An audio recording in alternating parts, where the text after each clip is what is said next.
ओम गुरुभ्यो नमः। भावांनो, एकदा एक राजा असा ठरवतो की काहीतरी करून आईचं ऋण फेडून आपण या जगात अद्वितीय व्हावं असं ठरवतो। ठरवून त्याच्या आईकडे जातो।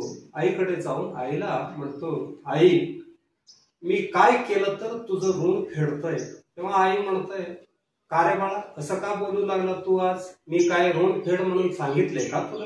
राजा म्हणतो, नाही ग, तू नाही सांगितली तरी मला फेडायचंय, काय करायचं तेवढं सांग म्हणून हट्ट करतो।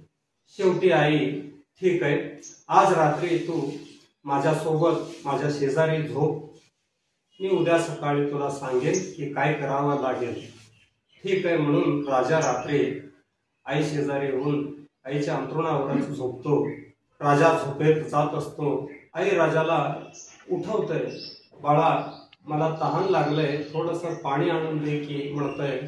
ठीक आहे म्हणून राजा पाणी आणून देतंय। राजा परत झोपेत जात असतो।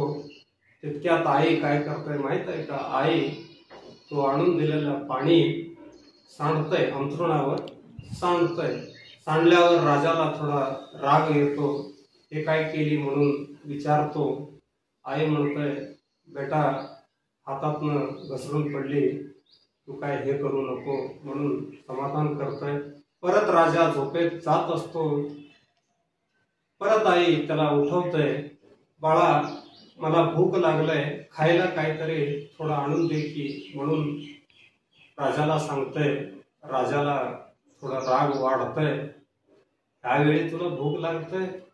आई हे काय टाइम आहे का खाण्याचं? असं रागावूनच थोडं काहीतरी आणून देतंय। आई खाऊन परत दोघेही झोपतात। राजा परत झोपेत जाण्याचा प्रयत्न करतो। तेव्हा आई परत राजाला उठवते, बाळा पाणी संपलंय, अजून थोडी पाणी आणून दे की म्हणतंय। काय ग तू एक झाल्यावर एक काय सांगू लागली? काय मुद्दामहून सांगू लागली? काय कसं काय कळेना झालंय म्हणून रागात पाणी आणून देतोय। परत झोपेत जाण्याचा प्रयत्न करते। परत झोपेत जात असतानाच आई ती पाणी परत सांडतंय। आता राग अनावर येतोय राजाला। राजा डायरेक्ट आईला शिव्या द्यायला चालू करतो। तेव्हा आई म्हणते, बाळा एकच रात्रीमध्ये तुला एवढं हे होऊ लागलं, एकच रात्रीला कंटाळला तू? अरे तुला माझं ऋण फेडायचं आहे ना? ऐक, तुला माझं ऋण फेडायचंच असेल तर आजच्या दिवशी तू भोगत आहे ना, ते तुला कमीत कमी 3 वर्ष भोगावं लागेल। त्यानंतरचे किमान 15 वर्ष माझं स्वयंपाक म्हणजे माझी जेवणाची व्यवस्था, माझी कपड्या धुण्याची व्यवस्था, माझे भांडी जे असतात ते धुण्याची व्यवस्था आणि माझं आरोग्याचे सगळे माझं जे काही आहे ते त्याला आनंदाने करावं लागेल। रागाने नाही, आनंदाने करावं लागेल।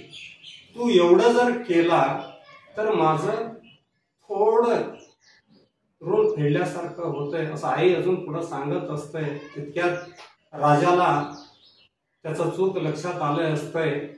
येऊन तो आईला साष्टांग नमस्कार घालतो। आई मला माफ कर म्हणतो। भावांनो, मी सांगतो या जगात कोणालाही आईचं ऋण फेडणं शक्य नाही। तुम्हाला जर आईचं ऋण फेडावंच असं वाटलं तर तुम्हाला एक काम करावं लागेल। ते काम असं आहे की तुम्ही तुमच्या जीवनामध्ये